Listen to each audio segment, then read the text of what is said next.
Welcome back. All right, so some news of the day for all you fine people for your Friday, January the 20th. Starting off with Pacioretty. There won't be any official update for now other than he's been placed on IR. They're going to wait a couple of days for things to settle down with his injury, and then he's going to have an MRI on Monday. It did not look good. He spent 3 months rehabbing from an Achilles injury, and it looked like it was the same thing. And it's the same leg as well that he had the Achilles tear on. So just immensely painful from everything that I've heard. And yeah, so it doesn't look good for Pacioretty in terms of his short-term health. Slavin will travel with the team. It's unknown about whether or not he's going to play in their next game tomorrow, but he will be traveling with the team. So we shall see. But for Carolina, injuries taking place right now. The good news, if there is any, is that Pacioretty had just come back. They've played most of their season without him. The reverse retro All-Star jerseys were revealed, and I mean, they're there. They're very similar to the All-Star jerseys that they had back in the late '90s when they had the star design, which felt very Dallas. It was remember when those came out? I thought, I've seen those. Those are Dallas jerseys, right?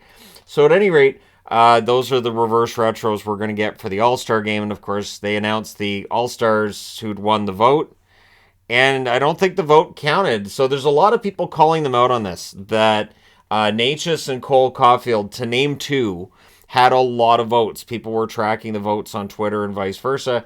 Or, well, not vice versa. And et cetera, other votes as well. And so they look at the vote counts and they say the NHL didn't count the vote. And yeah, that kind of tracks. When I saw who made it, I thought, no, they weren't voted in. Those guys weren't voted in. And it's just, this is why I don't understand the vote. The vote seems to have just been a publicity stunt done to get people talking about the NHL, get things trending, and it didn't do anything. And for people who are upset, my honest response to that is I don't see the point in voting. I haven't voted on an All-Star since the Rory Fitzpatrick debacle. I haven't voted once, and I was doing everything I could to try to get Rory Fitzpatrick into that All-Star game, and the NHL went, nope.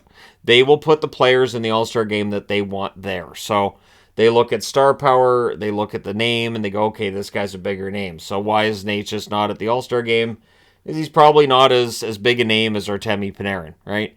And it's not the vote. And it's definitely not the way they've been playing this year, because Natchez has been a better player than Panarin this season, which is not a way to slight Panarin. It's just he's been better this season. He's been absolutely fantastic. So I understand people are upset, but the only way to get around it is don't vote. Don't fall for all of it. When they're pushing this whole go vote, just don't do it. And again, I think that's the best way to send that message to the NHL. We don't believe that our votes count, so we're not voting. And then just, put together your own all-star rosters and post them out there and have see who has an all-star roster that gets the most upvotes, something like that. But yeah, the NHL vote, it's whatever. They'll always put in the players that they want in there. So anyways, that being said, moving along, Kasperi Kapanen's week to week with a lower body injury for the Pittsburgh Penguins. Rough time for him. He's had an up and down season, so it's a shame that it's gone in this direction. The good news is it's week to week and not a month to month, and not a long-term injured reserve situation.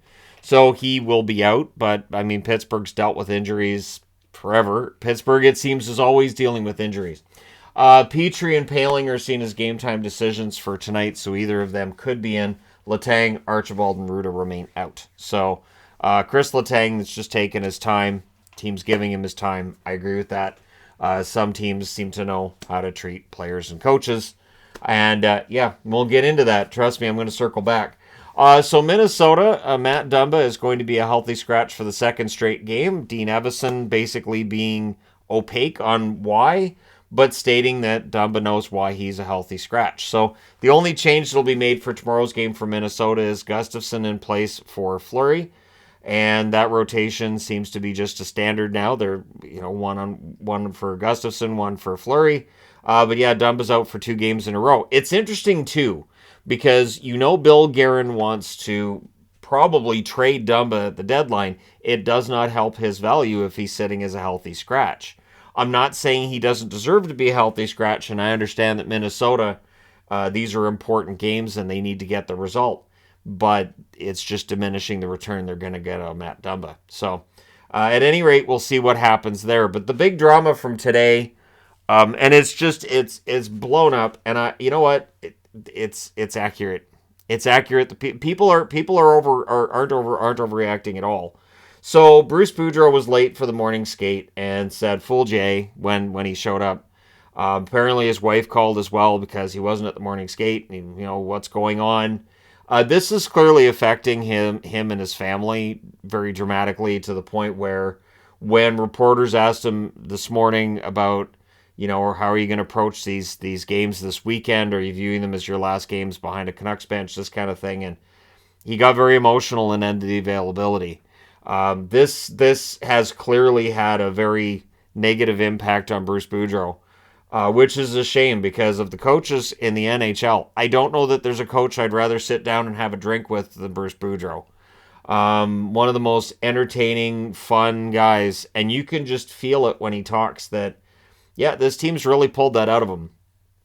It's gone.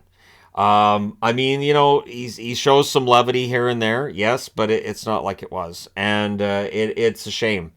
I can't think of a situation ever where a coach has been behind the bench of a team when his replacement has already likely been chosen, and has probably been chosen for a while, because the Tocchet rumors were out there since the summer. So I can't gloss this one over. I can't look and say, well, the Canucks are doing what they do and they do it in a different fashion. Nope, this is straight up very unprofessional. It's a horrible way to treat your employee. It is a terrible way to treat one of the most respected coaches in the game, guy who's been around the National Hockey League for a long time. When that hammer does fall, I will do a coaching career video on Bruce Boudreau, because honestly, it might be his last go-around. You never know with coaching. It might be the last chance he gets to coach in the NHL, which would be a shame. And I just find myself, I just find myself very unimpressed with how the Vancouver Canucks as an organization have dealt with things. I think that the Canucks have been just, if you're going to fire a coach, then fire. Like, how many times have we seen it where a coach will get fired and then you have the interim? Mike Yeo's right there. You've got other people who could coach for a while. Jeremy Colleton's here in Abbotsford. Could bring him in just on an interim basis while you're figuring things out with Tocchet. And I don't think that would be the worst decision. If Boudreau's not the guy, then you move on. And the fact that the Canucks have left him as the head coach, while clearly not planning to keep him as the head coach, that he's our coach right now, it is just such a horrible take from a coach who could be in the Hall of Fame at some point. Like, I could see Bruce Boudreau's resume as a coach getting him into the Hall. I just think that it's just been a disaster. This whole season has been an absolute complete disaster. And it is funny because last summer I had somebody tell me, I've heard that if things don't go well for the Canucks at the start of the season, they could replace Bruce Boudreau. And I said, that sounds kind of crazy. I'd like to apologize to that person right now because, it wasn't as crazy as it sounded. And, it's ridiculous. I don't get it. I don't get it. I don't understand. I don't understand how you leave a lame duck coach behind the bench and openly court his replacement, who's on TNT saying, oh, I can't say. Like, dear Lord, just let the man go. Have some dignity. Let the man go. Let him have his dignity so he doesn't have to answer these questions from reporters every bloody day on what's going to happen when he's fired. We know he's on his way out. Because if he wasn't on his way out, there would have been a statement from the Canucks saying, we're committed to keep Boudreau till the end of the season. And it hasn't been it. It's just, he's the coach right now. I cannot remember ever seeing this. So, we'll see how things go. We'll see how it all turns out. And I honestly, on some level, I feel kind of bad for Rick Tocchet. Good luck. Good luck coming into this market and winning over the fans after they've seen the way Bruce has been treated. A very popular coach. Good luck. Especially since, for lack of a better way of looking at it, he'd kind of be seen as like the mistress that becomes the wife after. because, you know, they were looking around behind his back and all this. And I just feel bad for how Boudreau's been treated, especially when you consider the way that it started. The Canucks went on this big winning streak, and he was clearly happy and jovial, and everything was going well. And, you know, they fall just short of the playoffs. And my thought process was, well, if things don't work out next year, at least he'll get a full season. He's earned the full season. But when they wouldn't give him a contract extension, and as much as I said, well, that could be fine, they didn't give one to Travis Green either. And I understand, too, there's the argument that they're already paying for Boudreau, and if they fire him, then they're paying for Green, for Boudreau, and for new coach. That's on them. That's on them, and they're going to be doing it anyways, so you might as well do it sooner rather than later. But best wishes to Bruce Boudreau. I hope fans chant, "Thank you, Bruce. We love Bruce." There are other chants I might suggest right now that aren't very pleasant. Probably not very family friendly, so I'm going to leave it at the door. But yeah, I'm pretty ticked at the way this team's handled this. I think it's been an absolute complete disaster. But let me know your thoughts in the comment section below as always. Don't forget to hit like and subscribe if you're browsing your way through, you just happened upon this video. Thank you guys so much for watching, for all your support. I will talk to you again soon.